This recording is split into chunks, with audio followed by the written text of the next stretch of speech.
but you could be good. Okay, thanks. Welcome back to the open session for the Select Board for March 9th, 2026.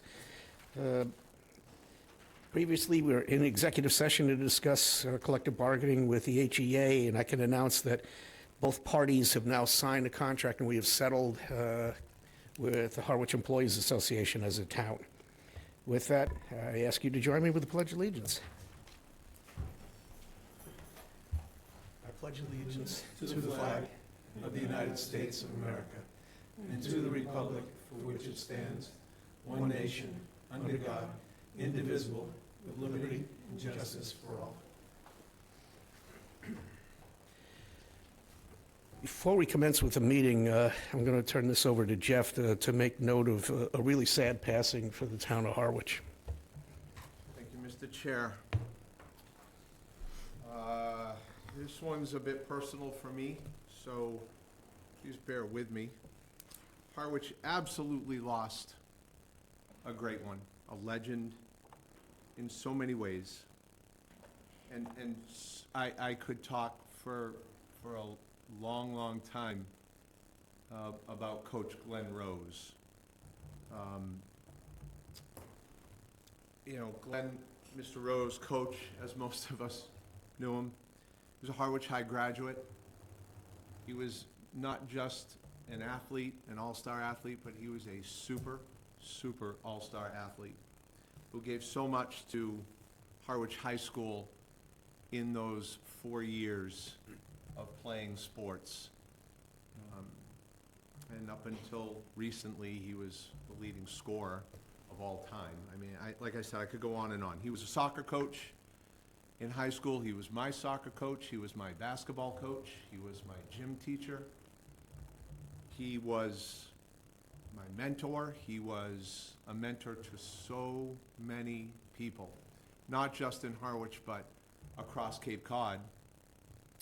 And I would even stretch it and say into the state of Massachusetts and maybe New England. This guy was just so solid for young people. He was a second father to many. And he was also an incredible athlete for years and years after high school. I remember my dad, very good friends, graduated with Glenn, and very good friends with him, and they would play adult softball together, and it was just so many fond memories of Coach Rose, and he made such a difference for so many people, and I think that's really what it comes down to. After you're no longer here, how much of a difference did you make, and what did you leave behind? And he certainly left it better than he found it. And those who knew him were extremely fortunate, and those who did not have a chance to know him missed out on truly a great human being. So may you rest in peace, Coach. Moment of silence. Just a second. Please. If anybody else has anything. Oh, I'm sorry. As I related to you, Jeff, even my own son had that experience. It wasn't that he was just a coach or just an influence. He literally dragged by the force of will all sorts of people into graduation seats by making sure that they stayed in the straight and narrow, giving them purpose, making them do stuff that they wouldn't have otherwise done on their own. So, I mean, the guy was an amazing human being. Anybody else have any? So, with that, join us in a moment of silence for Coach Glenn Rose.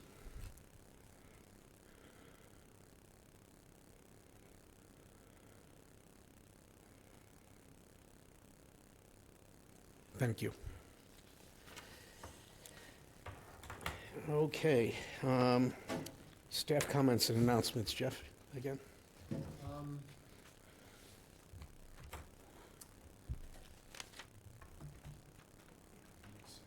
Chair.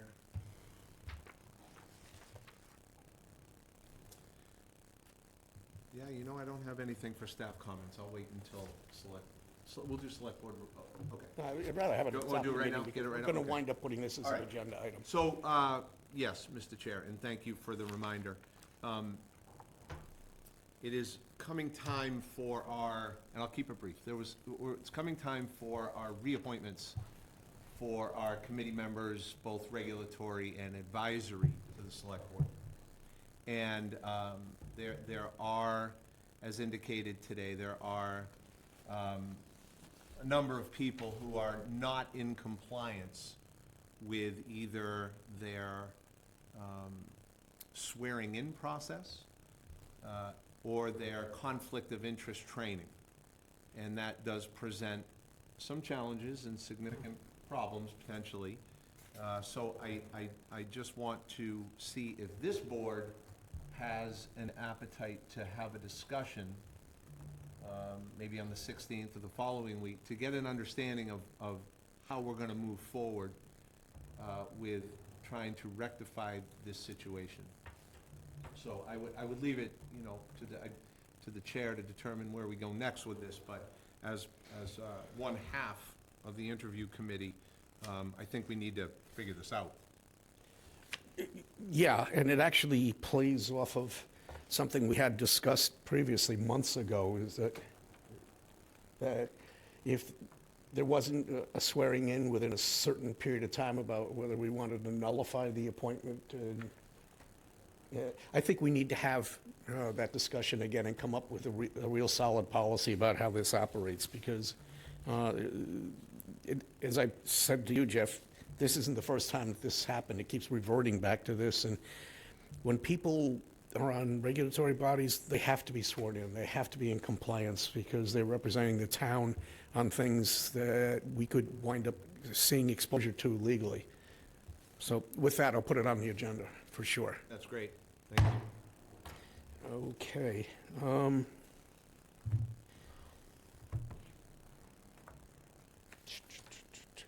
Guess there's no other place of putting this.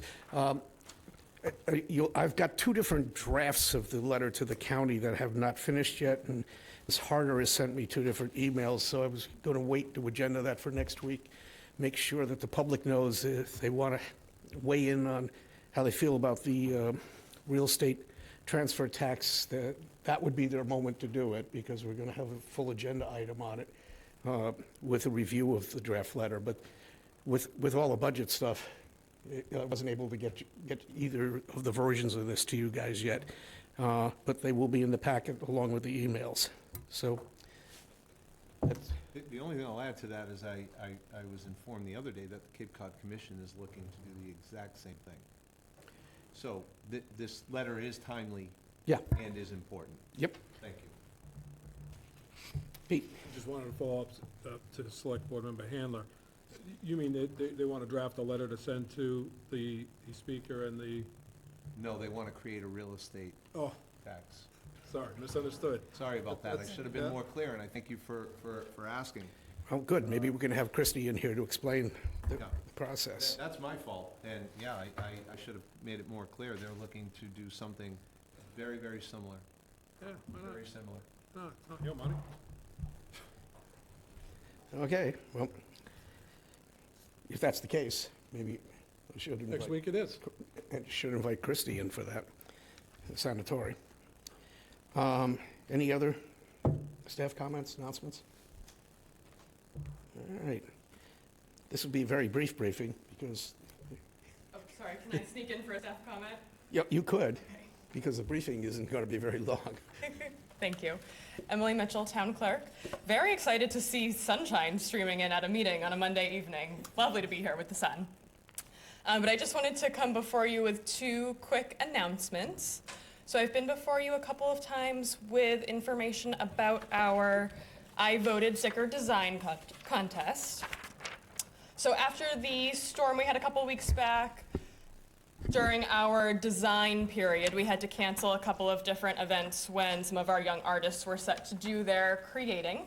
So we did extend the design window. So it was originally slated to end on February 27th. We have extended the design period to this Friday, March 13th at 4 p.m. We have also added a design location at the Harwich Community Center.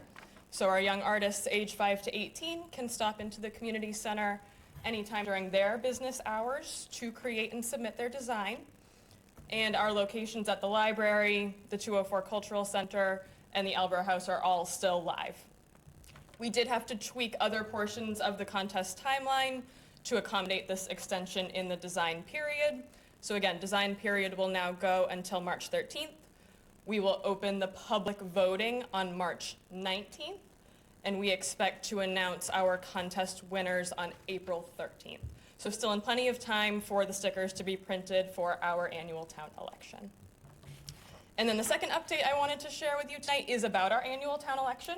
So again, Election Day is Tuesday, May 19th, 2026. In a moment, I'm going to run through the offices that will appear on the ballot and provide an update on the status of nomination papers for those offices. Before I jump into that, just a reminder for anyone who's watching, for candidates who are interested in running for any of the seats on the offices that will appear, the first step in that process is to come to our office, the town clerk's office, and take out nomination papers. They'll then take those papers and go out into the community and collect signatures from registered Harwich voters. For all offices, candidates need to collect at least 50 valid signatures from registered Harwich voters, and they submit those to our office for certification. We always recommend that folks get a few additional signatures in case we can't certify any of those first 50. And then once the person has taken out their papers, collected their signatures, returned their papers, and we certify the signatures, they are set to appear on the ballot. So to run through the status so far of our offices to appear and if nomination papers have been taken out. So we have Select Board, which is a 3-year term. There are 2 vacancies that will appear on the ballot. 2 candidates have taken out nomination papers, and 1 candidate has returned nomination papers. For Monomoy Regional School Committee, we have 2 separate categories on the ballot. We have the 3-year seat, which is the full term. There are 2 vacancies for that seat, and we have had 2 candidates take out nomination papers and 1 candidate return nomination papers. We then have a 1-year seat for Monomoy Regional School Committee. That's to fill the vacancy that was left when a member resigned. It is filled temporarily based on your joint appointment with the Harwich members of the Monomoy Regional School Committee until Election Day. And then Election Day will cover the 1-year period remaining associated with the seat. So there's 1 seat for that 1-year term. We have had 1 person take out nomination papers. No one has yet returned nomination papers for that 1-year seat. Next board is the Water Wastewater Commission, also a 3-year term, 2 vacancies. We have had only 1 person take out nomination papers, and no one has returned nomination papers yet. Brooks Free Library Board of Trustees, 3-year seat, 2 vacancies to appear on the ballot. We have had 4 candidates take out nomination papers for those 2 seats. No one has yet returned nomination papers. And then our last office is Housing Authority. That's a 5-year seat. There's 1 vacancy to appear on the ballot. We've had 1 candidate take out nomination papers, and no candidate has yet returned nomination papers. So in case anyone didn't track that as I was going through, there is essentially at least 1 candidate for every seat who has taken out nomination papers, except for the 2nd Water Wastewater Commission seat. So there are 2 Water Wastewater Commission seats, only 1 person has taken out papers to date. For all these offices, again, the deadline to come to us and take out your nomination papers is Friday, March 27th. And for anyone who has nomination papers or takes them out in the next couple of weeks, the deadline to submit those to us with signatures, 50 signatures from registered Harwich voters, is March 31st at 5 p.m. Any questions on the nomination process or process for running for office? Okay. All of that information is on our website on our election information tab. I think it's still on the news and announcement section of the homepage of the website, and we're always available to answer folks' questions. Thank you. Any other staff comments? Hi. We have a few. Oh, joint. joint Stephanie Ridenour, Natural Resources. Just a quick note that if anybody is interested in volunteering to be a herring counter, to do the visual counts, it's a quick 10-minute visual count, so if you can commit 10 minutes a week, it's a pretty small ask, and we very much appreciate it. If somebody would like to sign up for that, they can do so through the Harwich Conservation Trust, since they operate the herring count for the town of Harwich, but we also have the link to volunteer on our page. We have a training this Friday evening for the volunteer counters, and if you can't make it, that's fine, because we will meet you at the herring run and go through your first count with you if you'd like to volunteer. And then we also have a work day with AmeriCorps on Thursday, so we're glad to have additional volunteers for the herring run cleanup on Thursday as well, and folks could get in touch with me via email through the town website if they're interested. We like your classic Monomoy hat. Good evening. John Harker, Harbor Master. Nice to see you all. It's been a couple weeks. Mr. Hanna, those are very touching words. Thank you for sharing that. And I'm sorry to hear for the loss for you and everyone else in the town. I did not know the coach, but I'm feeling the relative feelings in my own experiences. I'll be brief. I just wanted to bring the attention in January of 2025, there was an act relative to boater safety to be known as the Hanson-Malone Act that was enacted. And starting April 1st, this year, the state of Massachusetts is requiring a valid boater safety certification. And so that's going to be required of boaters born after January 1st, 1998. Those boaters will have to obtain this certificate. Again, it's going to be required by April 1st, but enforcement's not going to happen until September 1st of this year. And then born on or before January 1st, 1989, you must obtain a certificate by April 1st, 2028. So this certificate is a program that can be done. You can go on the Massachusetts Boating Access and Requirements page, and you can do it online. But I thought that we had an opportunity here, being that we have the Cultural Center that has wonderful facilities. Kara helped me make a great flyer that we posted online and we disseminated throughout the town social media websites. And so I've worked closely with the Coast Guard Auxiliary and Offset Flotilla, and we're going to be offering 3 courses here in Harwich, not only just for Harwich residents, but for anyone that would like to come that can participate in this training.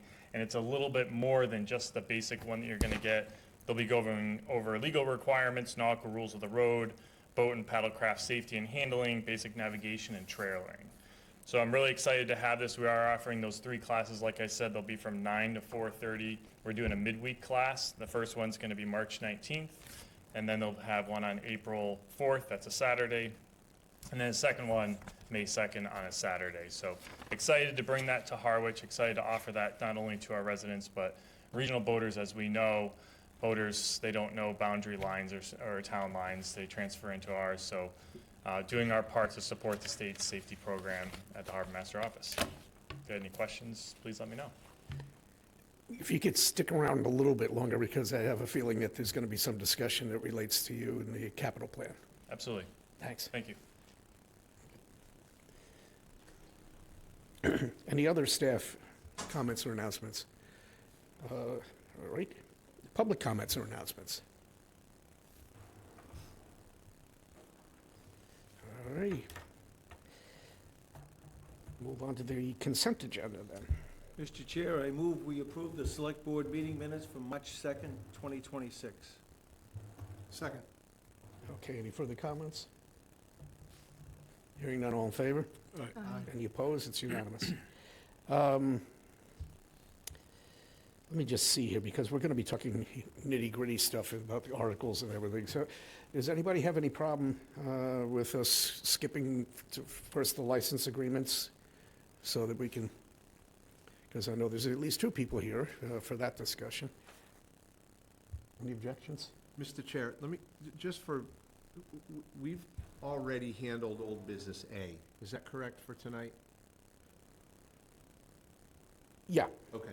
So I said that up front. I know, and there might be a member in the audience who might be looking for that, and I don't want you to hang out and find out that we already took care of it. So, okay, thank you. But you weren't here for that. We are going to have a full discussion next week, not just the draft, but things around the draft and the public opinion about whether we should or shouldn't be involved. So if people do want to opine on this, that's their shot next week. So pass that along. Okay, but then, again, I'd like to move the new business up in front of the annual town meeting discussion. Step right up, Kara. Good evening.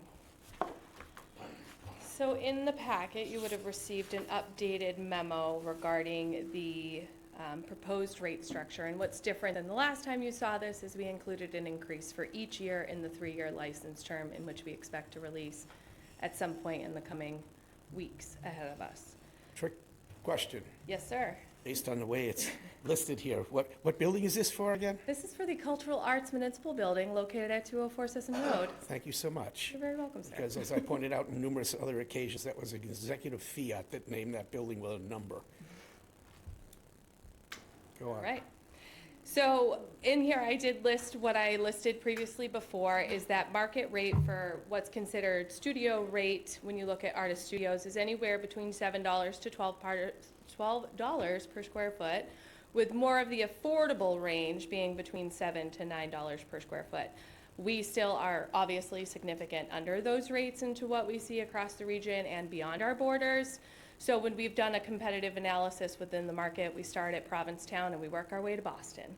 And we look at what the entire market is looking like. So average studio rate is around $450 a month, but that is anywhere between 70 square feet and upwards. It could be 500 square feet. So we are, as I said, under market value as far as what is considered to be a competitive analysis when you're looking at the studio rate. So what we are proposing, as indicated before, was a starting rate of anywhere between $275 a month to upwards of $800 a month, depending on the size of the studio, with a $25 increase year over year up and through the 3-year license. The other stipulation is that language has been added from the guidance of legal, that we would have a stipulation in there that at any point in time we can reconsider those rates and they can be changed at any point. During the process, it would be done through an amendment, in which would be handled if we have Jay as the authorized individual. He would authorize those amendments to make any initiations.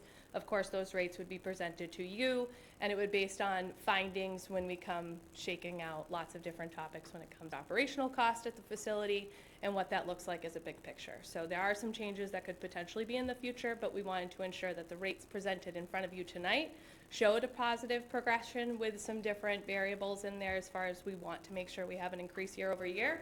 But then moving forward, that the language within the proposal would be indicative of the fact that we would be looking for a potential price increase or changes as we need to, when we need to. Okay, Andy?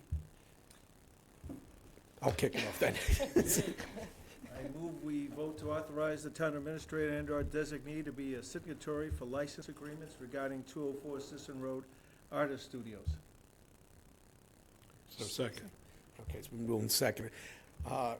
Two things, because they've been mentioned before, but they're worthwhile mentioning now. The first one is the foundational thought, which is these were always supposed to be incubators, not profit-making storefronts. So, I mean, the comparison between what a storefront would be and this is only a rough one, to the extent that we wanted to encourage the cultural activity that's anchored in that building, and it's part of our cultural designation. Right, so that would be heavy along the language in the proposal. So the RFP is going to be heavily written and rely upon that we're looking for that more cultural hub echo that we've been trying to say and build for several years. So if we reverse time, it's really only been 3 to 4 years that I've had the ability to kind of initiate a lot of this. So the hope and the change of the language, we're going to be seeking better proposals, stronger proposals that are seeking more of that activity that we are truly looking for within the space. Not retail space. There's, of course, is going to be practicing artists. I can't imagine us getting, 50 applicants, but you never know. I'm hopeful for a large candidate pool. Okay. And secondarily, I've had a fair amount of discussion with John Mintz over this, because I know that there's various feelings on the board and throughout the community about what the cost of running the building is and what should be borne by it. Jen came to the same conclusion basically I did. If you look at the entire floor plan of that building, the artist rooms do not represent the whole building. So the cost of operation of the building to be defrayed by a portion of the building is probably not a wise idea. As a matter of fact, there's a certain part of this that Rec and Youth uses, the gym. They retain the payments from the people who are participating in the activities in the gym. They don't go anywhere near that building. They go back to the Rec and Youth account. So Jen would like the opportunity to unwind just what would be a reasonable contribution for the overall asset, recognizing a part of it's going to be utilized as municipal space for pure municipal activities. Part of it are other programmatic things that we haven't captured any revenue associated with the building. So she needs some time, and I think I pointed out to everybody here that last week that she has like 5 number one priorities, so it's kind of difficult to, there's only one of her. So she wants to have the opportunity to finish that evaluation. And I can assure you we're actively in that process now. I'm still dissecting and cutting up the floor plan and saying we have a 77,000 square foot building, but what does that mean? Because we have to measure hallways, we have to dissect what bathrooms are used for who, so we can really get the true numbers. And it's going to take time only because we want to make sure we do it right, and we only have to do it once. That's the goal. And the final thought is that Jay actually wanted to be able to have the opportunity to weigh in on this. And since, hurrah, he will be here next Monday, that it seems like an appropriate thing to do, because we're going to have language in there that we can assert changes if we need to. Right, and Jay's been very great a part of this process to begin with, which has been wonderful. We've been hand in hand getting guidance from legal and having these conversations, which has been great. So it'll be even stronger continuing that moving forward. We hope he's stronger after his skiing trip. I don't know, it's too nice over there. You might not want to come back. I'm thinking more about an errant tree. So any questions for Kara? No, not at this point. The motion is to appoint the town administrator designee as a signatory, and that's the only thing we're voting on right now, correct? The license, I know we had some language come before us a couple months ago or something. Did we finalize that, or was that coming back? So it went to legal. That's where it Yeah. stood last time. Legal has finalized it and has firmed it up. So the next action, which came from legal, is that we authorize Jay to be the signatory. So you won't have to be a part of that, seeing it again, language, unless you so choose that you would like to see the license agreement again. But legal has cleaned it up, so we do have a clean copy, and it would just indicate the signature being different, that it would be town administrator rather than the 5 signatures required by the board. But we would have to authorize the funds, The rates. the rates amounts. He doesn't Oh, have- no, he doesn't have the sole authority. Correct, for I that. understand the rates, but I guess we're not interested in seeing the final document before we, We could be, but as I said, he was very interested in making sure he got delegated the authorities. oh, I don't want the authority here, I want it there, I just, again, does the collective group not have interest in seeing the final document?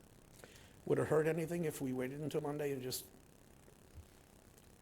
No. Bless So my original answer is going to be no. We have several backup plans if we need them to push out any license agreements. Like I had mentioned last time, it's in the essence of time that we're looking at. But again, there's plenty of things. To your point, Pete, is that the way we left it the last time we were here is to get legal to weigh in on various options. And we had legal clean up the language. We had them weigh in on various topics in which we felt that there were areas of concern. And then the looming question of, is it a policy in which the board needs to be a part of, or is it considered an agreement? And it's an agreement where, therefore, that would be under Jay's authority and umbrella. If I may, thank you, Mr. Chair, and thank you, Kara, for being here. You know, to Pete's point, I've wrestled with this, and I could certainly have my mind changed. I'm of the belief that this board has directed what the building will be used for.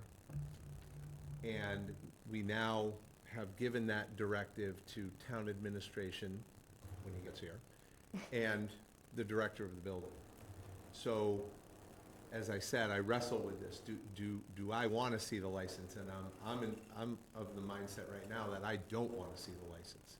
I would rather have the town administrator and the director of the building who operates the day-to-day goings-on to handle it. And I think our job, at least where I sit right now, our job is done. We've directed what the building does. We have somebody in the seat to handle the day-to-day operations with the town administrator, so I see no need for us to get involved with looking at a license. But again, No, it's what I'm asking. in an I'd argument, love to know. maybe I could change my mind, but that's where I sit. I'm just sitting in the middle here. If we want to Certainly proceed are, with the Mr. motion, I'm fine with that too, otherwise we could wait for him, but I know I've talked with him and he's not only willing, he's looking forward to setting the rates and moving this forward, so. Well, I believe we should set the rates, right? That's exactly what we do. But as far as getting into the line-by-line document of a license, I think that's what Jay and Karen is. Well, I think what Carol is also saying is that the way this is structured, the rates are not forever rates anyway. We can at any time pull them apart and say, this is not working. Correct. Because, to be honest with you, when we set the rates, we will not have the input from Jen Mintz, which is kind of critical, as you point out.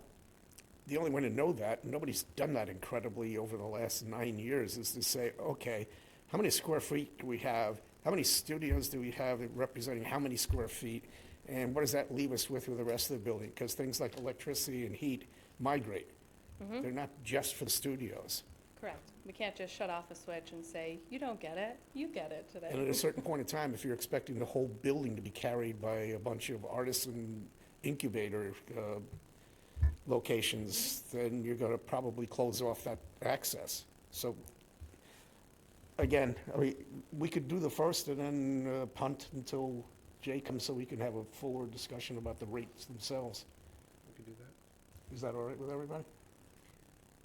Are you talking about B, Mr. Chair? Well, we're on A because there was a motion made, but wait on B until next week, which is what I was implying to Kara. If we waited, that wouldn't kill anything. I'm just gonna say, I don't have a problem with voting Jay to be the signatory. Okay, well, that's what I'm saying. That's on That's the A. agenda, we could take care of Yeah. that one. And then punt on B to next week's old business. Yes, yeah. All right, so we're on A. I just have one question. Yes. And I may have missed it, and I apologize. I know that Jay's away, he's on vacation, but he's also been up to date on what legal has put forward? Yes, he has sat Okay. in on each legal conversation we have Okay. had, and he's been in all the emails that we go back and forth on. Okay, that's what because I wanted to make sure that, obviously, if we're going to give him the right to sign this, that he's been up to speed with what legal is requesting too. Yes. Okay, Yes. thank you. That's what I'd be doing on my ski trip. He is very committed, so it's very refreshing. He should be, if he's doing that. All right, so the motion is to vote to authorize town administrator and/or his designee to be signatory for license agreements regarding, The 204. See? You know, Dawn, I tried to make a promise, but I said it would slip. So the Cultural Arts Municipal Building, located at 204 Sisson Road. just glides off the tongue. All right, so it's moved and seconded. All in favor? Aye. Any opposed? It's unanimous. All right, so we'll come back with B next week. All right, very About well. half of it. Thank you very much. Mr. Chair, before we move forward, may I ask a question? Yeah. Thank you. What does next week's agenda look like in terms of the length of the agenda? I know we have the citizens petitions. And I know you haven't gotten there yet, but I'm just wondering what you, yeah? Okay. It would actually be worth our while to leave the clock on standard time, so we wouldn't feel as bad leaving. All right. There's going to be a discussion, but I will point out to you that the reason that this looks light is because there's an awful lot of stuff that has to do with the warrant and finishing up. So to the extent that we do as much as we can tonight, then that question becomes less urgent than it would otherwise be. And that's why I was thinking maybe we should bring Cara back, and if Jay has weighed in on the 204 rates and Cara's weighed in on the 204 rates, we could knock that off tonight. It's just a thought. Yeah, but he's not around. We don't need Jay around if he's already weighed in. He's all right, yeah. That's my only thought, but Again, if somebody wants to make a motion, that's fine with me. all right, Mr. Chair, I move that we vote to approve the artist studio rental rates as presented in tonight's packet. Second, Okay, it's been moved and seconded to approve them as they're presented in the packet, recognizing that at any point during the three-year arc that they might change. Yes. So, further comment? It will come to no surprise to any of my colleagues that I will not support it. I think they're too low, but that's just my opinion, and I'd like to see them, not quite at market rate, but closer to market rate. My only comment is, Jay is going to own this. I think he needs to go over it. I understand that maybe Jennifer Mintz may not be ready, but he'll have a sense, and I think it's hard to change things once they're established. We say we can go back. That's not easy. You know, for example, last month's gas bill for 204 was $13,000. We need to get a semblance, or at least Jade needs to get a semblance to give comfort, at least to me, that the rates we establish are fair. Fair not only to the artist, because some of them, they certainly need consideration, but fair to the taxpayer as well. So, you know, I'm looking forward to hearing from Jay next week. I even question if he'll be ready to really weigh in heavily on that, but he can make that decision. Okay. I'm going to add a curveball if I could. I'd prefer this to be a 5041, so I would happily, if Ms. Doucette wanted to take her second off the table, I'd remove my motion, and we can have a greater discussion. So I don't have to break the tie. I don't think that's appropriate. Okay.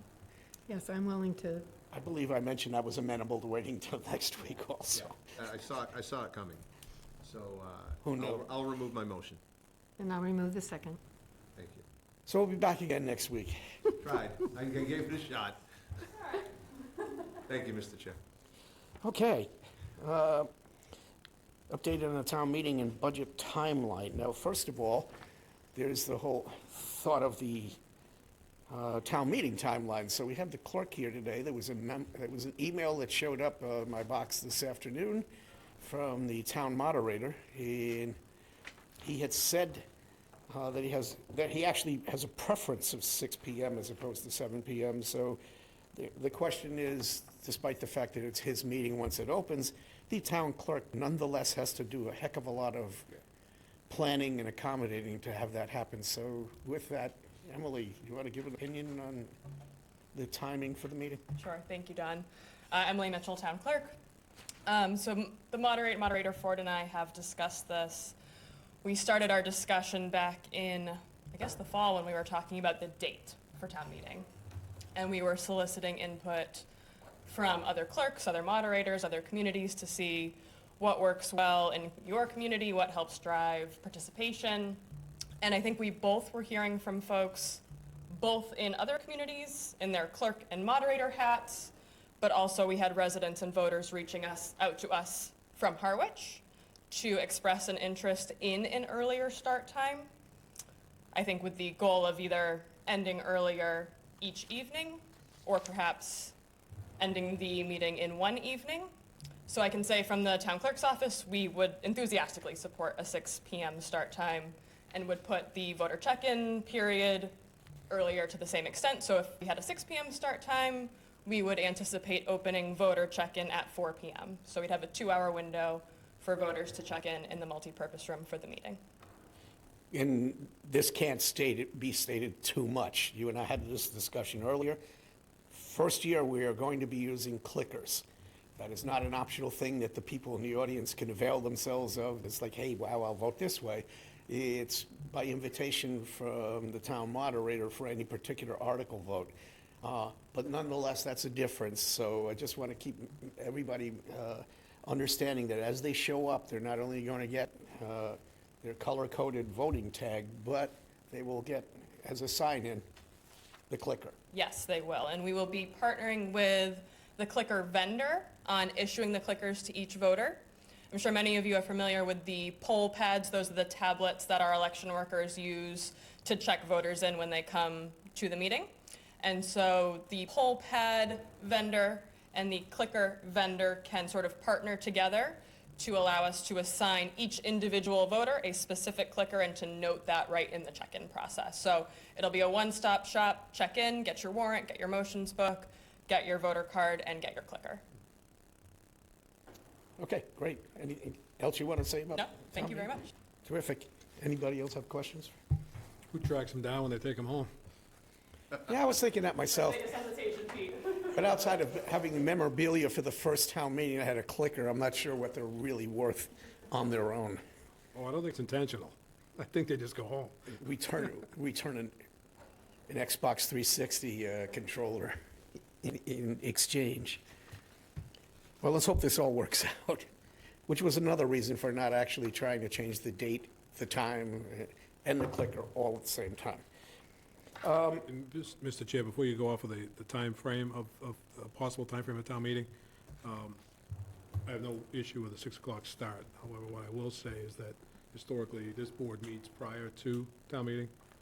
I know I will struggle to be there for a 5 PM meeting if needed or warranted, so just for your own knowledge, in case others struggle to get there as well.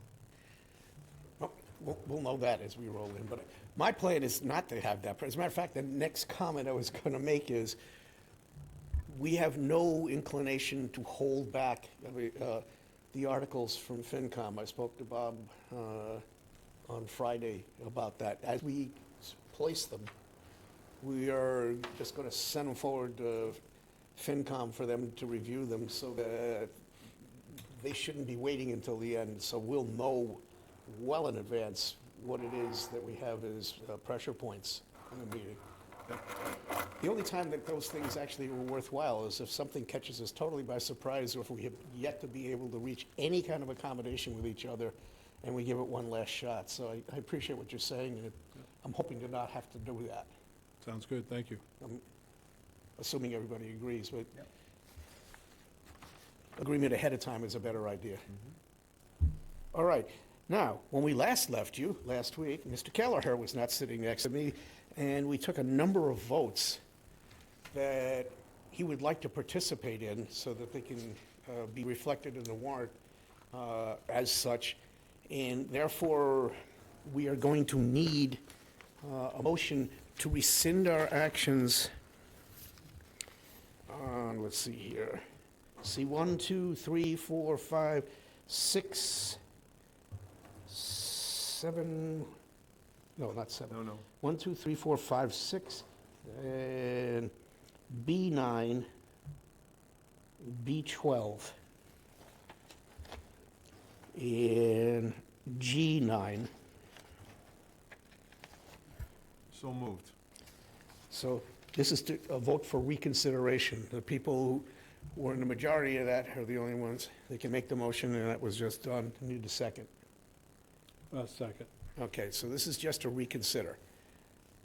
I read out the articles. All those in favor of reconsideration, say aye. Aye. Now, if somebody wants to make a motion to approve those self-same articles again. Mr. Chair, I move that we support Articles C1, C2, C3, C4, C5, C6, as well as B9, B12, and G9 for the annual town meeting warrant. Second. For placement.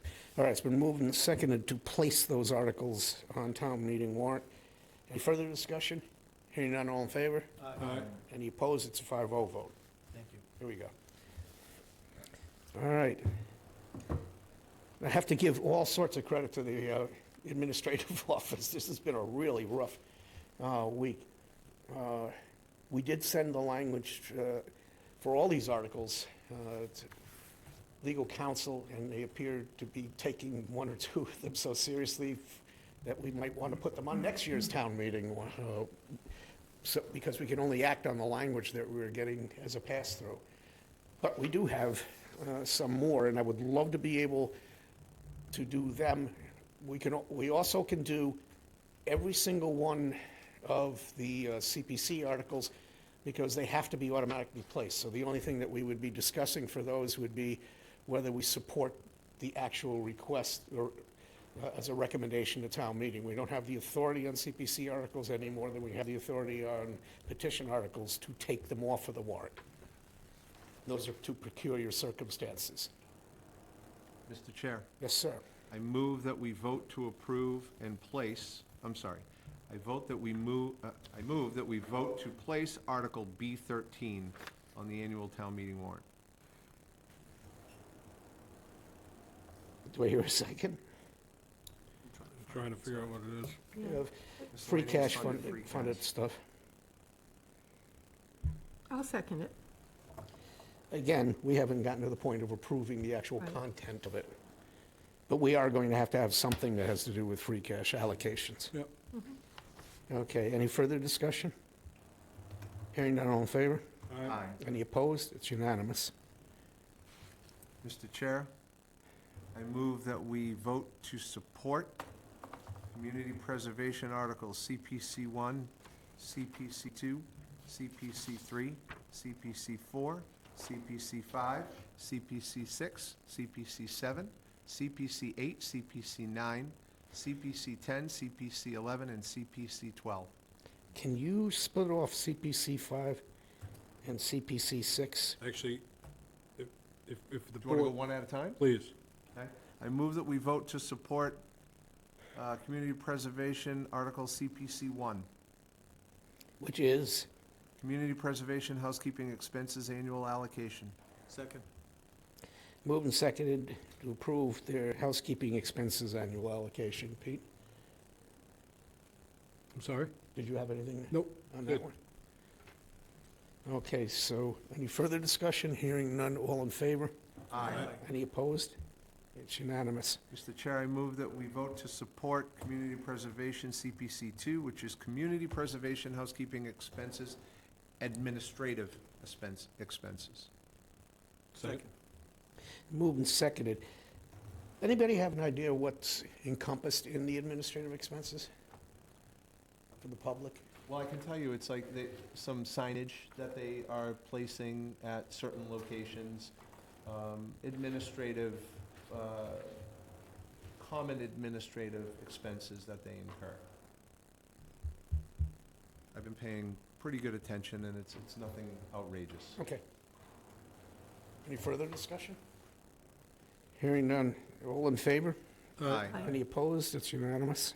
Mr. Chair, I move that we vote to approve Community Preservation CPC 3, which is Lower Cape Housing Institute Project. Second. The only thing I'm going to say is turn off your phone. Tell them I'm busy right now. I'll get back to him after the Answer it, meeting. put on Might as well speaker. just answer it at Yeah, this put point. on speaker. I turned it down low, sorry. Gee, thanks. Let them know I can join the call later, though. As for the Lower Cape Housing Institute, that has happened numerous times. It's spread around 7 municipalities. How many different people are we looking at here every year getting trained for something that could more appropriately be used to actually plow into building something? I mean, that's just a personal feeling on my part, but at what point does this not happen anymore, or not happen every year? And if I'm not mistaken, this is in Orleans, am I right? Well, that's where they're- $100,000 to, It's, they have a housing institute, it floats around, they use, it started with MHP. And both HAC and the CDP, the Community Development Partnership, use that template to create their own institutes. Now, the institutes are paid for by virtue of allocations at CPC for town meeting articles all across the Lower Cape for the CDP, Community Development Partnership. When you look at what they're being allocated, it's like a full person, but they don't work 40 hours a week, 52 weeks a year at doing that particular thing. So I think I'm talking, I'm talking about the Housing Institute. Okay, We haven't gotten to the other stuff yet. okay. Before we move on, I want to look at something, if I could have a second, please. I mean, they've already been approved by the CPC to move it forward. We still get a vote. Hmm? We still get a vote. Yeah. Yeah. I know, That's what I'm saying, that's right. why I'm mentioning it. No, I know. Okay, This, thank you. this has happened, this has been happening for sequential years, I don't know, for about 7 or 8 years. And I do know that the genesis was from MHP, Mass Housing Partnership, because I actually asked them. And they had created the curriculum. And HAC is using it also for their own housing institutes. So, we have a motion to approve it? I made the motion to approve. Okay. Second. Mark seconded. Further discussion? Hearing none, all in favor? Aye. Aye. Any opposed? Opposed? Aye. Okay, so it's 2-3 vote to approve, which is a not recommend. Harwich Affordable Housing Trust. Mr. Chair, I move that we approve Community Preservation Article CPC 4, the Harwich Affordable Housing Trust. Second. Moved and seconded to approve money for the Harwich Affordable Housing Trust. I don't want to get into a big, huge discussion over this. There is a fair amount of sentiment out in the community, and it's a legitimate discussion about having some sort of control over what the public input component is for the requests. Now, there is also, I believe, a warrant article that talks about bringing stuff to town meeting, which is anathema to what the Affordable Housing Trust was created for under law. It wasn't supposed to wait for different town meeting actions, because then you can't jump on a project. I might point out, we never would have bought the Marceline property because it didn't align with the timing of a town meeting. It was exact opposite part of the year. So they need to have money to be able to jump on prospective projects. But there's also a fair amount of legitimate conversation about how do you prioritize this? What are we looking at as most important? Conversions, rental assistance, small-scale units, large-scale projects? And I think that's a discussion that the public really would want to be able to have. But that has little to do with being able to generate capital in order to be able to do the work, because if they don't have the money, they're not going to be able to do anything. Sir? Good evening, Mr. Chair, members of the board. Richard Waystack of Harwich. You mentioned the concern of the public, and you also mentioned a warrant article questioning things going to town meeting for approval. If that is the wish of the select board, then do away with the committees. Because if you're not allowing your committees to do the job that they were appointed to do, because you as a select board give each committee a mission. We aren't discussing that warrant article. But no, but you had mentioned that in here, that you want the public, there's a group out there looking to get more public input. Do public input at meetings, but you appoint a committee to do the work. And as you know, I'm on the Charter Commission, and part of our mantra this year is do the job. And whether it's a select board choosing people to sit on committees, whether it is the committees themselves not doing their job, everyone needs to do it. I'm concerned when I start hearing that let's bring stuff to town meeting. If it is, then just have a 5-day town meeting. To be and clear, we'll do that away is with the not at committees. all what I was talking about. It sounded, because you mentioned the article. You I brought mentioned it up. because that's an extreme remedy, but there is a fair amount of angst in the community that they want to hear the Housing Trust have that discussion as an interchange between the citizens in a more open way when they're considering projects. And today I was there. There were 4 people at the meeting for the Mm-hmm. Affordable Housing Trust. Maybe a change of time, but the fact is, you have a mechanism for people to speak at committee meetings, at select board meetings, and we appreciate the fact that you allow us to do that. Give the committee the leeway. You give them the direction. And when you, as an interview committee, appoint people to a committee, that is your job. What is the mission? And if people want input, attend the meetings. The issue I think a lot of people are having is not what's happening locally, but what's happening on the state level. People are frustrated with 40B, and I get that. If that's the case, change 40B. Do enabling legislation to change it. But don't go after the committees, because they're just doing their job, and that's what they are doing.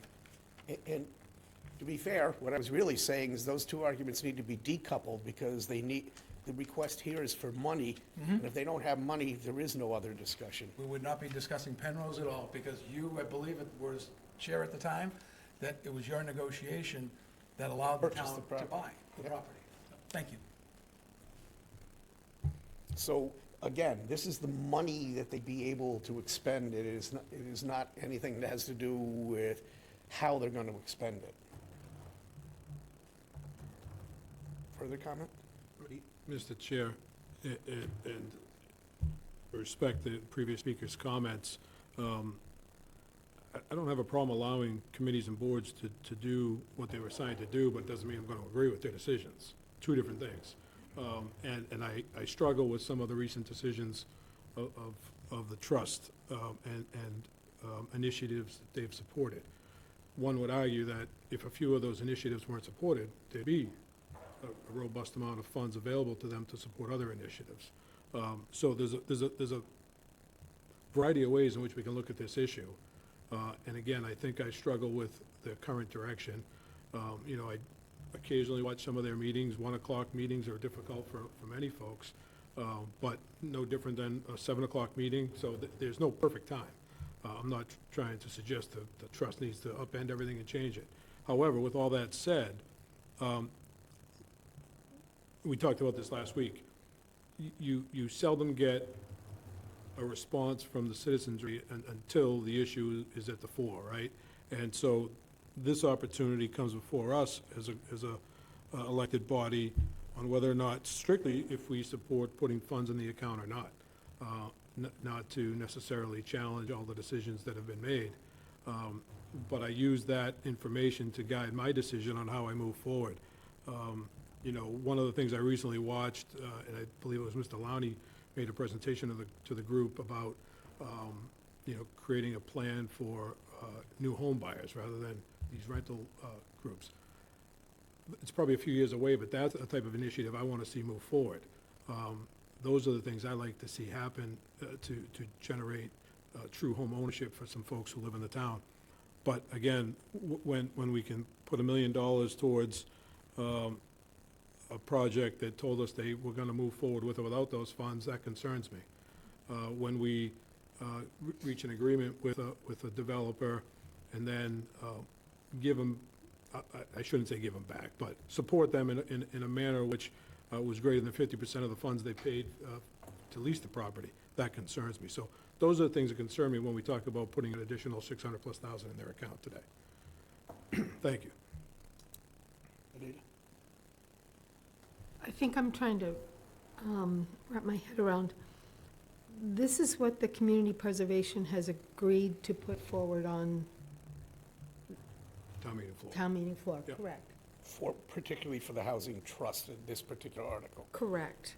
And getting to what Mr. Wastack said, if we've entrusted these people on our boards to be able to put this forward, are what we're doing is not agreeing with what they're putting forward? We're making, do you understand where I'm trying to get at? Are we disagreeing with now what they're trying to put forward? I guess I'm trying to understand the logistics here. So are we agreeing to put this on to let town meeting decide if they're going to agree with this article? It's going to be on anyway. Okay. It's our recommendation about whether we support them voting for it or not for it. I will say that this particular part of it has been kind of flipped on its head right now. Originally, the committee itself was reticent to fund anything without it being associated with a particular project, and I was sitting on the other side of that argument, having to say to them, yeah, but if I knew that, then we could get an appropriation at a town meeting and we'd be able to make a purchase that way. The whole point is we don't know what's going to come up as a possibility, and if we don't have any money, that possibility comes and it goes and that's it. So there isn't a plan for this other than for it to be available for initiatives in general. There is no particular project that's tethered to the money. Correct. I believe that that's still the case. Is that correct? It is the case, and to your point, CPC does not have the ability to direct, per the trust documents, Correct. how that money is being used by the Affordable Housing Trust. And we talked about this today at our meeting, the Affordable Housing Trust will give information to CPC and the public as to how, like I think the $197,000 is for rental assistance, right? But the rest of the money is allocated to the trust for how the trust sees fit, with no designation to those funds whatsoever. So you're 100% right. So Okay. That's a discussion for another day. I mean, how much input the public is allowed to have, and what the appropriate times and dates might be for that to happen. And I think Pete's probably right. At 1 o'clock in the afternoon is not prime time for most people to be able to get up and leave a job or whatever and come in to give an opinion. I think that's something that I'd like to see in the future, not in an egregious way, but see in the future so that we're all moving together, and it's not like I feel that the community's tearing itself apart over what's happening and why it's happening. Because it is our money. I mean, it's not the state, and it's not the Executive Office of Housing. And I believe that, and Mr. Wastack's right, a lot of what we're complaining about has to do with the big rules of the game from above us. But I'm trying to stay pretty narrow on this. They have available to them a fairly small amount of money right now after the actions they just took. They don't have, by my calculation with Jen, $280,000 left. if that, so that's about as much as there is. This is to replenish their funds so that they can do whatever they want to do. I would like them to revisit, because the plan's 5 years old, is what their working plan is. What has priority over what? We're beginning that as we speak. And I remember we had a contractor in the early 2020s.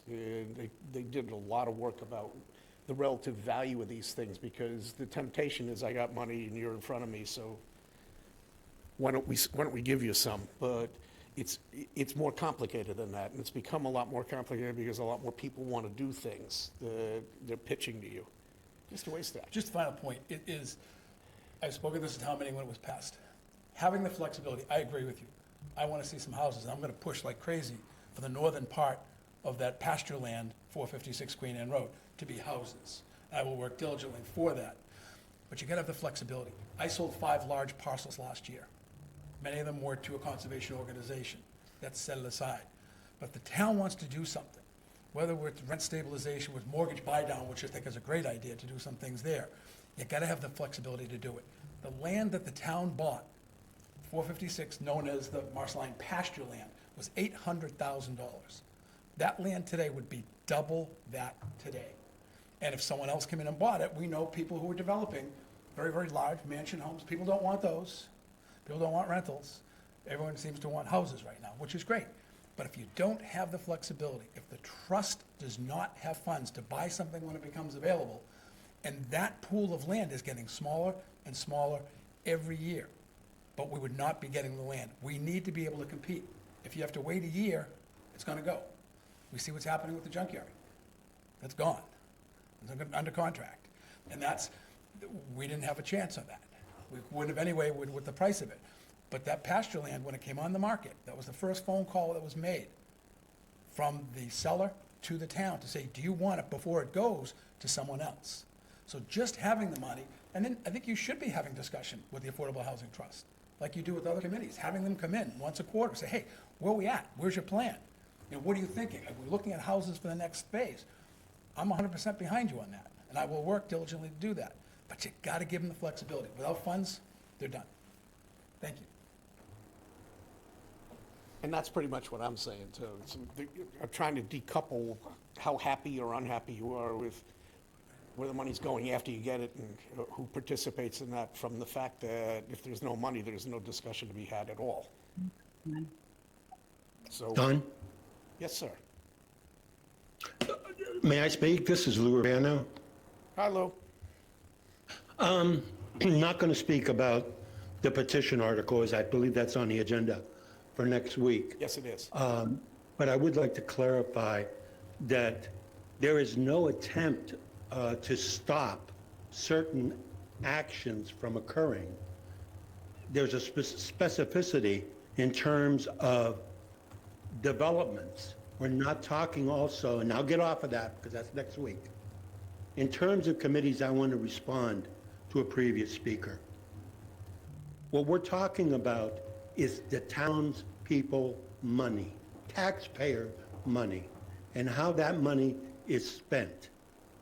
I don't know of any committee where the only thing that the select board has at its discretion is to hire and perhaps fire someone on the trust.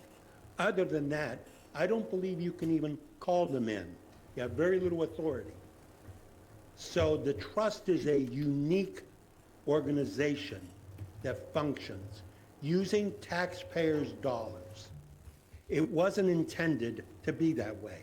If we take a look at the warrant article when it was first established, Don, and I think you're pretty much aware of this, many people in the town that voted for it thought that they were giving seed capital. So I question in the last 8 years how much has been brought in through grants and other ways of bringing money in. That's what the trust needs to focus on. You giving them another $500,000 because they're running out of money, yeah, I understand that argument, and it's a good one. But I also understand the argument that why did they give $1 million perhaps to a project that said they didn't need it? So they would have had $1 million right now if they hadn't given that money away. We never had the opportunity to discuss that. The select board never had the opportunity to discuss that. The community has never had the opportunity to discuss that. It's time to start these discussions. And it's time to look at the trust honestly and not blindly to say, well, it's a committee and they need to do. I don't like a committee where 3 members can give away millions of my tax dollars, the town's tax dollars, without any discussion. You just finished a $40 million budget for the town. What items weren't in that budget? What items won't the town vote on? The answer is 0. They're all in there. So why is this an exception? It doesn't need to be. Thank you for letting me speak, Don. Okay. And Lou, to your point, we don't have the ability to either place or not place these CPC articles. And we're not giving them anything. They were voted as a recommendation by the CPC. The discussion that you want to have is best suited not for here, but for town meeting, because that is the discussion. I agree. Do you want them to have the money, and under what circumstances? Heretofore, people have not questioned it at all, but I will say that it's a historically accurate comment that to the extent that we can choose our own fate, we did get involved with the Marceline family. We did buy the cow pasture portion. It's all upland. I think it was $875 at the end with all the ancillary costs. Yeah, but you have to pay a lawyer for these things. So for that amount of money, we got an amazing amount of upland that we decided as a community had access to a highway, had access to a bus line. It was a larger road at that section. So for a lot of different reasons, we thought that was a better option for us as opposed to having somebody come in and say, I bought these properties and this is where I want to put it. So all those discussions are probably going to wind up happening at town meeting because the petition articles will nonetheless be on the town meeting warrant also. And I want to just clarify one thing, Don. yeah, There is no attempt whatsoever to stop the trust, because if the CPC wants, if the town went directly to CPC for money, that would be voted on town floor. There is no attempt to stop the trust in any way, shape, or form from buying or selling property. That needs to be clear. They would have that flexibility. That's what it was put in place for. It wasn't put in place to give millions of dollars to a developer without town vote. That was not the intent. That happened. It wasn't thought of. It was overlooked. Lou, all I can say to you is you're going to have to relitigate the whole thing again on May 4th. I know. Because that's I know. where it's going to actually be decided. Hey, Right- Don. Right will you now, pay what's for in an front of attorney? us is the recommendation to approve of the recommendation of the CPC for a certain amount of money to go to the housing trust. Then my only comment to that is, I would hope that the select board would sit there and think, what message are you giving to anyone when you give money and continue to give money without consequences? That's where the board comes in, through your recommendation. I suspect the consequence will be on May 4th, Yeah. one way or the other. Or the election. That also. Yeah, correct. Okay. Further comments from the board? All right, the motion was to support the CPC article for the Housing Trust. All in favor? Aye. Aye. Any opposed? Aye. So it's 3-2. Pass. Mr. Chair, I move that we vote to support CPC Article 5, Penrose at 0 Meeting House Road in Chatham.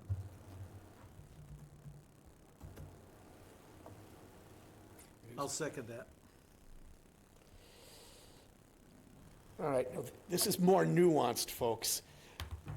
We get 0 shy list, that's the subsidized housing list approval. The more that I'm hearing things over the last 6 months, the more that we're balkanizing the whole process. We're talking about regional housing, talking about giving money to Chatham. I might point out to you, we have not seen a single nickel from Orleans as a result of our voting to give them money to support their Penrose project a couple of years ago. I'm all for the right kind of affordable housing, but I'm not sure that it's something outside of our town helps us all that much. So I'm not going to vote for this. Pete? Mr. Chair, just in case any of my colleagues are not aware, the Chatham Select Board did not vote to support this from their own CPA money or CPC. Neither project in Chatham received the support from their Select Board. Any other comments? Mark? Mark? Yes, I have a comment. Did last year, Lean in. Your mic's I'm over sorry. that away. did we give money to Orleans? 2 years ago. We did vote to give money to Orleans. Have we ever received any money? Or any, we may not have had a project eligible for it, but have we received any money from other towns? And what is the process of applying for that? We have a process at the Marsling project. Will we be applying for funds for that from other towns? You're on the trust, I don't. Yeah, I don't know the answer to that. Okay. We do have Brendan Lowney on the line. He could probably answer that. And I would say, the housing problem is regional.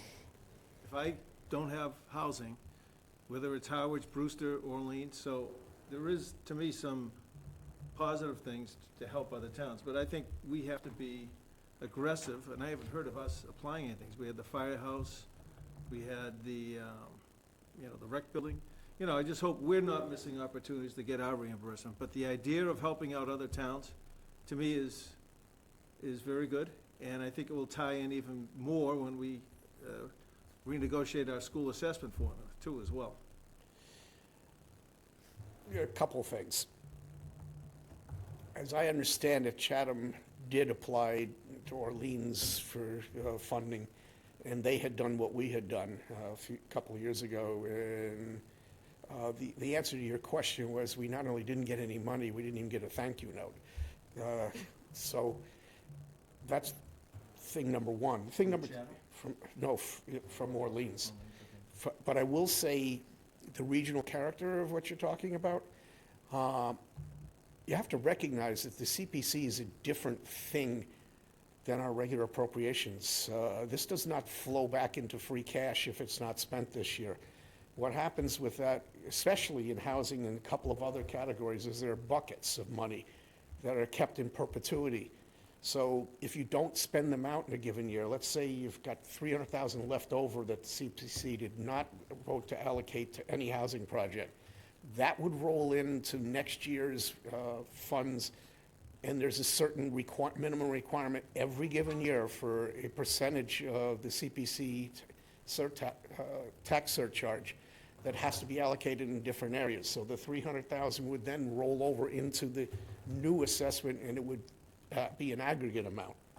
So if you start spending it out to other towns, you're actually shorting yourself, because to the extent that you don't vote a project in Harwich this year. If you had one next year that needed more money, you'd have the money.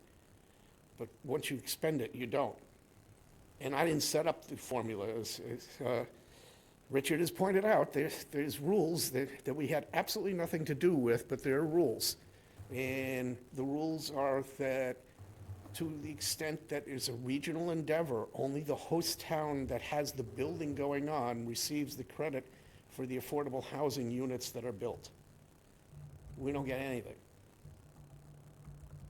And I agree with you. I mean, you could pop into a car from Orleans and get to East Harwich probably a lot quicker than you could drive from North Harwich to East Harwich in terms of time, but that's not how everything is calculated. Unfortunately, whereas with stores or commercial activities, where you wouldn't want to cite a Marshall's in every single town, because you don't have to. I mean, some towns you could just drive, I don't have one, but they do, and I'm going to drive to it. That's not the way the credit is given by the state for the housing. It has to be geographically within the confines of the town, and that's the way the legislature designed this thing. Which is why I don't want to spend the money some other place. I'd rather it stay here for available housing purposes. Nina? Have we talked this to death, or have I talked it to death? All right, so the motion was to approve CPC 5, after having already been placed automatically. So, all in favor of supporting this? All opposed? Aye. Is that unanimous then? Okay. Mr. Chair, I move that we vote to support CPC number 6, Penrose, 1533 Chatham, Main Street. I will repeat here. We have to take a vote, so somebody's got to second. Second. All right, my whole comment is ditto. Any further comments? This is for CPC 6. Also for Chatham. All in favor? All opposed? Aye.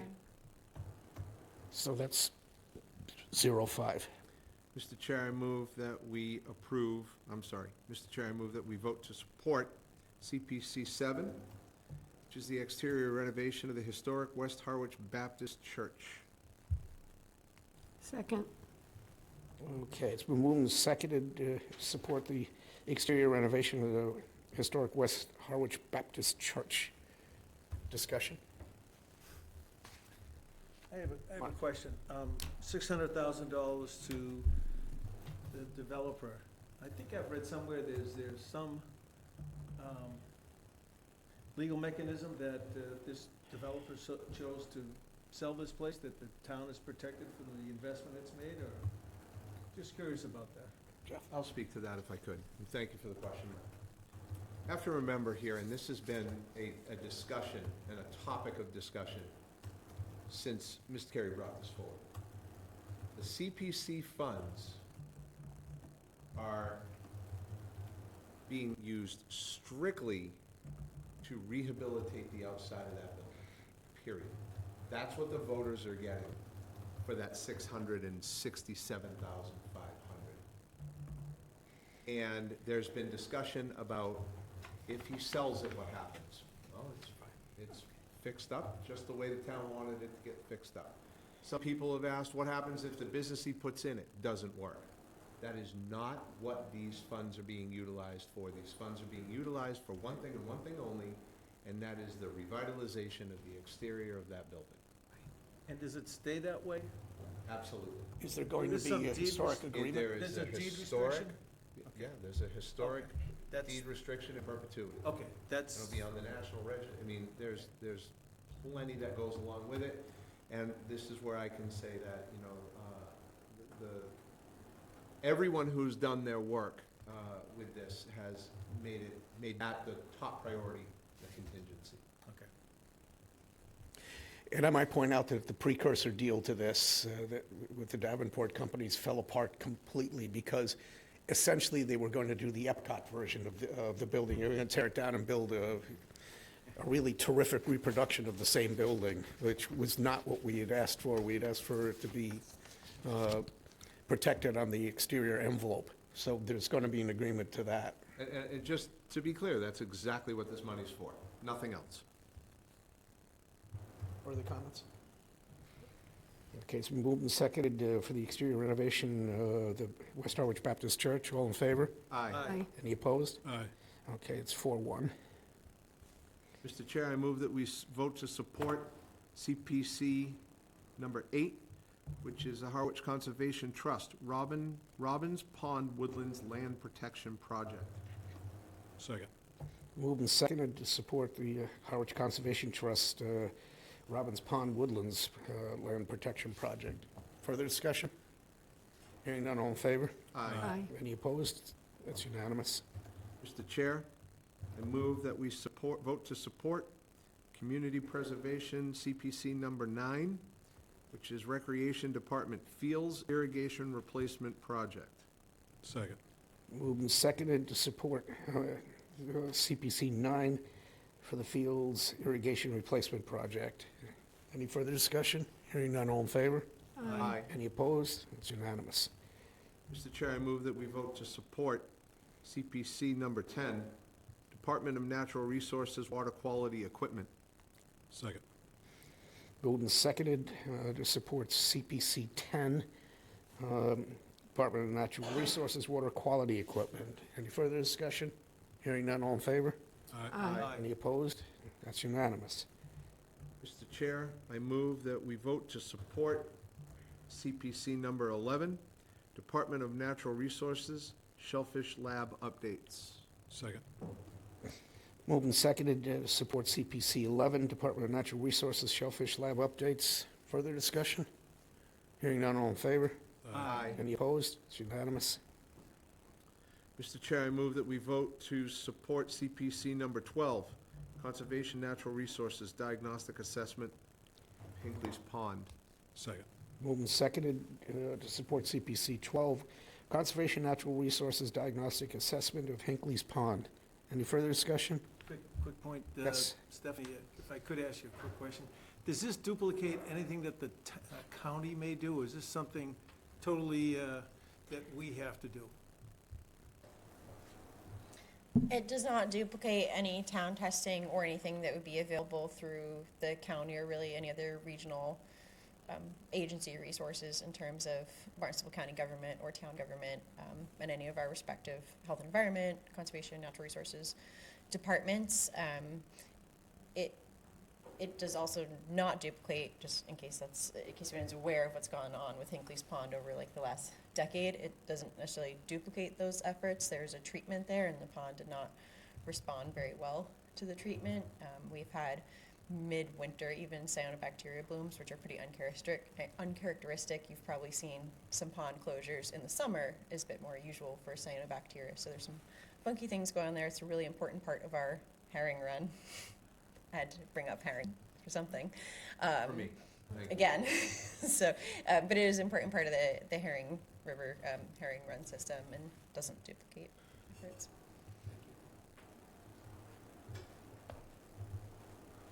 Okay, so again, we're on CPC 12. Further discussion? Hearing none, all in favor? Aye. Any opposed? It's unanimous. Mr. Chair, I move that we vote to support under governance G1, which is to adopt the local comprehensive plan. Second. With gratitude for all the time they spent on this. Still going. Well, they may still be going, but they actually listened to us, and there's been a significant number of changes from over a year ago to recognize some of the concerns that we had. So, Agreed. again, thank you to all those involved. But the motion is to support you adopt the local comprehensive plan. Further discussion? Hearing none, all in favor? Aye. Any opposed? It's unanimous. Mr. Chair, I move that we vote to support governance item G8 to amend general bylaws 140, affordable housing trust language. Don't everybody second at once. I'll second it. All right. Now, I'll speak in behalf of this because Please. I have been bantering about this for 5 years. This is exactly what Brendan and I had agreed to. It's really simple. It takes out the town administrator from permanent chairmanship, but the town administrator is still ex officio, so that there's a nexus between the housing trust and the rest of the town government. There was always a tension in there about who does the chair represent, because the 5 people sitting here hire that person, but if 4 people on the trust voted one way and he or she voted the other way, who do they listen to? And that actually physically became a problem. So Brendan and I worked on this together. It's really simple. It will wind up being 5 people appointed, and every year they will have to reorganize in the same manner every other board does. They select from among their own members a chair, a vice chair, and a clerk, and so forth. And it'll wind up being just like every other part of the government. And that's the only change that's being made. Further discussion. My only comment, Don, is that with the inclusion of a board member, I don't know that the TA needs to be the ex officio member, but I'm not going to gum this up at the. Or his designee, or her designee. Yeah, no, agreed. I'm not even sure it's needed where we have a board member representing, and that's the conduit that I think is needed. But again, I'm not looking to muddy But they're this down. non-voting anyway. So. Agreed, but that's why I don't see the value in it. That's my only point. So you can take the non-voting town administrator out to lunch when they're meeting, and it won't matter. Only if I get a P card. Again, to the extent they want to avail themselves, I found it useful when I was getting the Marsline property. A lot of that was done through legal counsel. Mr. Brophy had come out of the ERA in Boston. He knew a lot of people. We had a really top-notch lawyer that was familiar with that type of thing. But when it came to surveying and engineering and other stuff, it was extremely helpful to be able to refer to the administrative office to get stuff done. So it's just the geek in me that wants to be able to make sure that everybody's talking to each other. But the biggest issue is that you will no longer have a chair in perpetuity, and that the trust can organize every year in a manner that they decide they want to organize. And as I said, Pete can feel free to take out the town administrator to lunch on any given meeting day. They're a non-voting member in this thing. So with that, all in favor? Aye. Any opposed? Mr. Chair. Abstain? Nope, sorry. I just thought I'd ask. Mr. Chair, I move that we vote to support the real estate R3, which is an easement on Hull's path. Second. Okay. So move in second. Anybody want to discuss that? Okay, hearing none, all in favor? Aye. Any opposed? Mighty quiet down 5-0, Mr. Chair. there. Okay, that's what I was wondering. I didn't hear the aye over there. All right. As Lou pointed out, we're going to have all the petition folks coming in next week. We've made some progress here, that's good. I don't necessarily want to encourage us to vote on anything tonight, but we do have the harbor master here, so we don't get confused, and we'll have the same discussion next week again with Jay here. But can you just come up, because a boat is not a boat. And apparently, people have been thinking in terms of 2 different boats at different times. Which boat is which, and which one's going where? There's 2, John Harker, Harbor Master. So there's 2 that are on this year's request. There's 1 that, and I won't probably, unless necessary, if you're curious on the funding streams for each. But there's the Long Pond boat, the 1974 Boston whaler. I really don't feel comfortable having people operating on that any And longer. the estimated cost for that replacement? Estimated cost for that, we have for $65,000. This would be more of an off-the-shelf. We'll outfit it in such a way, because it's a pond boat, it's not anywhere near the complexity or the importance of, say, the other boat for Sacotucket Harbor. Sacotucket Harbor price tag, that's the $425. That boat should be considered because this isn't a remodeling that I'm doing. If you look at each town, or if you look at even, again, what John did arguably 12 years ago, this is like our ambulance, this is like our fire truck. This is something that's gonna be built. It will take 2 years for delivery. So that's the $425,000 boat. It's custom made for Sackatucket Harbor, for the Harwich Harbor Master and Harwich Fire Department to use and to utilize for all its set missions and a multi-mission boat. And that will be taking care of 2 boats that we have right now. So the job of 2 for the price of 1. So $425 for the Sackatucket boat, $65 for the Long Pond boat. Fire away. Okay. John, I was sick last week, and I asked John to read this, but I just have a philosophical difference on that. And I've spoken to you, I think what you want is really nice to have, but my objections are, for most large capital projects we have in town, they go on the capital plan 5 years and work their way out. The DPW wants a new shop, they have waited in their turn. The other thing is that the existing boat is a 2014. I suspect that the previous harbor master, if there was if that was deficient in any way, or it couldn't accomplish that mission, he would have submitted it on the capital plan. So my difference is more philosophical with you. I agree with you, I would love to have that boat.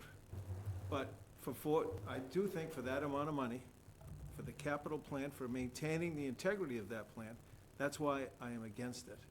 And, you know, I'm only a single person. I don't know if my sentiments will hold. If they do, put it on the capital plan, and within 2 or 3 years, you'll get it. That's what I have. I mean, I've spoken to you personally. This is not an ambush. I understand that this will have more capabilities than the existing boat. But again, the existing boat we have, 2014, if it was not mission capable, it would have been flagged that way. In good economic times, fiscal times, no problem. I just think we have some tight fiscal times, and that's why I've made a point to speak out about this. Absolutely, thank you for that. And as I've discussed with you, I disagree, being that John wouldn't have put it on the plan because he wouldn't have been in a position, knowing that he's going to retire, to put something like that, knowing that he did exactly what I'm doing right now too, coming into a department, evaluating the personnel, evaluating the missions, evaluating the resources, and then making that determination, like, which again is exactly what he did before, and which was approved by the select board within the first year of him coming on board as a harbor master. And secondly, you asked me a question before. You said, is the boat unsafe?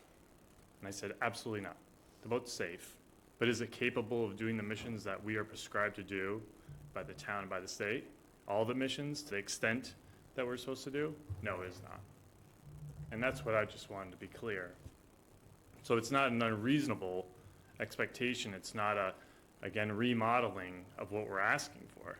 Because if you actually look again around the Cape and you look around the Southeast or even the United States, in the same kind of dynamics of a harbor, same type of dynamics of a mission set, these are the type of vessels. You know, this is like driving a box truck versus an ambulance for a fire department. And that's what I'm trying to get us up to the standard of doing. Because I don't want to be the town that can't do the missions and has to rely on its neighboring ones because I don't have the right tools.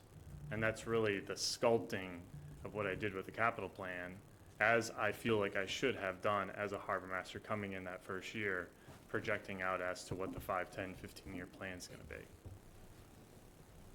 Just one last question. Has the mission changed any difference in the last 2 years from what's being asked of you?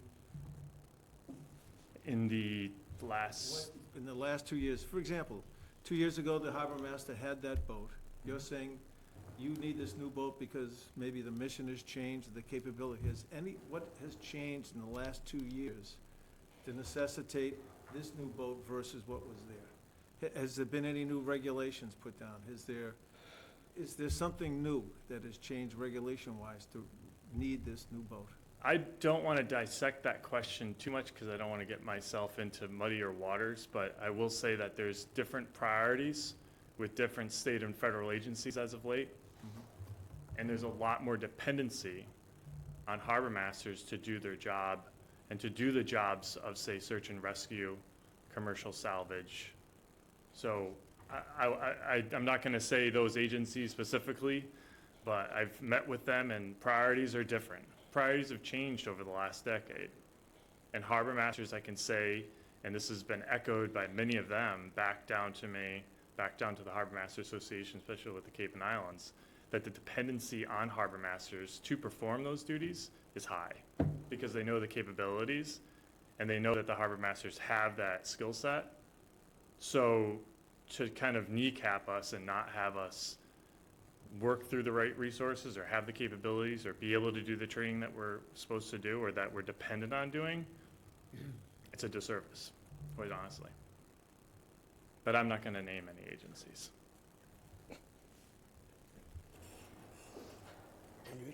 No, I support it.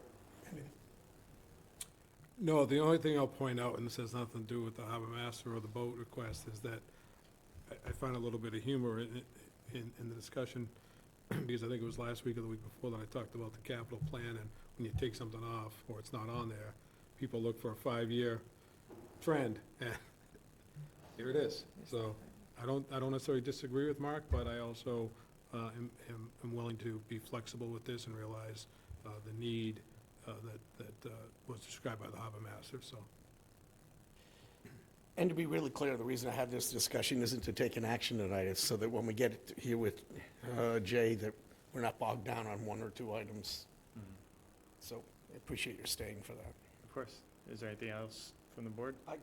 Again, I'm not anticipating us voting it tonight anyway. It's part of an overall discussion on each of the In capital. a couple of years, when you get it, give Mark a ride. You may have to save me. Full I'm out there throttle. Quite a bit. Full throttle. Retail. So I just have a quick question. Do you get to rent him a fishing pole? So, John, through you, Mr. Che, you mentioned that there might be some modifications done to the Long Pond boat, the smaller boat. If we were to get a new one, Right. this is more of I go to a dealership and buy said boat. Yeah. Like You a buy like a Carolina. beer cooler and some speakers? No, yeah, I'll take off the fishing rods and the I beer see, cooler. okay. But then I would just, I'd put on there the simpler equipment such as like heaving lines and stuff like that. The other boat, the Saquatucket boat, that's a saltwater, that's near offshore. This thing has to be capable of doing different things. The biggest criteria is that I looked for with the Long Pond boat, can I get a dive team on board? Can it be out in conditions that are, choppy and windy? I have a windsurfer that's out there, gets in distress. Can this boat make that rescue? Yes. This isn't a go to a manufacturer and have them spec you out and put all the right equipment on. This is more, I'll take a boat. I mean, I have the experience in doing that. I was on work groups with the Coast Guard and boat development for the Boat Forces Office, so I know what we'll need for that, and I know what we need for this one as well. And I'm comfortable with you doing exactly what you're saying you're doing. I'm just wondering if it's a $5,000 extra retrofit or $20,000, $15,000, I have no idea, so. All of it would be absorbed as part of the pricing. Excellent, thank you so much. Anything else? I thought he was looking for the 74 whaler. We go for a low price of $1. Buy the used whaler. Yeah, how much? He was gonna He'll supply the negotiate. cooler. I've actually had people ask me if it's gonna go to surplus, and I was like, yes, for a very, very low price. Thank you. Thanks. Thanks. Thanks, John. Thank you. You're free to go, but make sure your whereabouts are known. Yes, this is my first free night for hockey. Well, we'll fix that next week. Yeah, you get that in common with Skedoodling backwards again, not to make a vote, but to make a point within the revolving fund discussion to educate. I hope you guys educate yourselves for this next week, because we do have parallel problems with what's going on in rec and youth and the programs and how they're being run. But I was on the board when we first put this revolving fund together for that particular organization. And the argument always was, okay, if we got 10 teams every year and all of a sudden we have 12 teams this year, where are we going to come up with the extra money to buy the uniforms for them? We need to have some elasticity. It was never supposed to be to supplant the operation. Now, I know Jen has some feelings on it, and I want you to be able to hear those feelings because they're not the same as mine necessarily. But the flip side of that is, by the time we reached last month, we had blown past the restriction. There's two things going on in these revolving funds. Do you have the money in them that you generated through transactions? And is it within the ceiling the town meeting gave you each year? So there's two things. Even if you have the money, if it's now past the ceiling, you're not supposed to go past that. So we had to this year, but this is this coming year. And $400,000 is an awful lot of money for discretionary stuff. It doesn't seem to me to be incremental. It seems to be partly, this is the way we do business, and partly we need to have that extra elasticity to add things at the last minute if it turns out we need to fund them. Because you can only do that with the general fund each year at an appropriation point, unless you want to go the finance committee route and get money like transferred over. So with that, at least on that particular one, please review that and what's being paid for out of that. Because, I mean, that's a lot of money. We're pushing $500,000 now. It's not an enterprise fund, but it's looking like it is. You know, like it's running an organization. So I'll leave it at that. That's just my pet peeve. All right. So, might as well move into the fiscal '26 Regional Community Development Block Grants, CDBG. Well, you don't all have to make a motion at the same time. Just one of you would do. Mr. Chair, I move that we approve the fiscal year 2026 Regional Community Development Block Grant, otherwise known as the CDBG, application. Second. It's moved and seconded to approve the 2026 Regional Back. Community Yeah, we'll Development do Block it. Grants, Back. CDBG. Further discussion? Hearing none, all in favor? Aye. Any opposed? It's unanimous. I dare say we're going to have a very short town administrator's report. Jay says it's real great skiing there, and he'll be back next week as a real town administrator. Yay. Yep, might as well move into, so I can collect the over-under from Jen. Yeah, we're gonna be done before 8, even not necessarily on that clock. Select Board member reports. Jeff? Thank you, Mr. Chair. I would like to say congratulations to the Monomoy cheer team, came in 4th in the States. I would like to have a discussion at maybe next meeting to extend the 2-week free brush disposal at the dump. I've spoken to Lake. He started the waiving the fees last Monday, I believe it was. And many residents have reached out saying now that it's thawed, I can get to it. And they're wondering maybe if this board would be comfortable maybe extending it for 2 more weeks.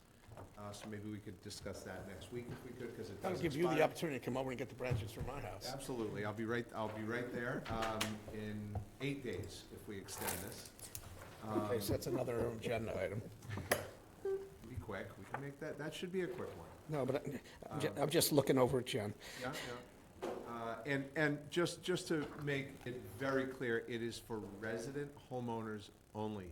It is not for commercial enterprise at all. It is for the town of Harwich residents, homeowners only. So, thank you, and that is all for me. Monterey Regional High School is offering up the Addams Family, starting tomorrow night, Tuesday night, Thursday, Friday, and Saturday. Which one, the real one or the I'm fake gonna movie plead version? Letitia, if you don't mind. The real one. Anyways, those plays are fantastic. I know my son was in one years ago, I brought him out of a show, and Rose Richards does a wonderful job there. So if people haven't been to a Monomoy Regional High School play, take it in, they're great, thank you. I don't have anything, but Yeah, you thank do, you. but I'll get to that in a second. Oh, I do? No, I was just gonna comment on Jeff's item. Only after he gets done with my house. No, we didn't vote to allow it to happen in the first place. Why do we have to intervene at this time? We had a policy It's a policy. before you showed up. After a named That they storm. can do 2 weeks? Yeah. Perfect. Thanks for the clarification. Yep.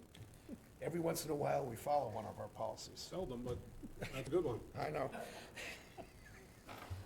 All right, I'm going to double back because Anita did have something to say. A number of us were there.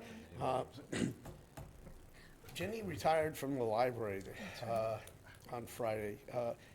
It was kind of a bittersweet thing for me. I mean, and I'm sure you and a number of other people in that room. She goes back a long time in that organization, over 25 years.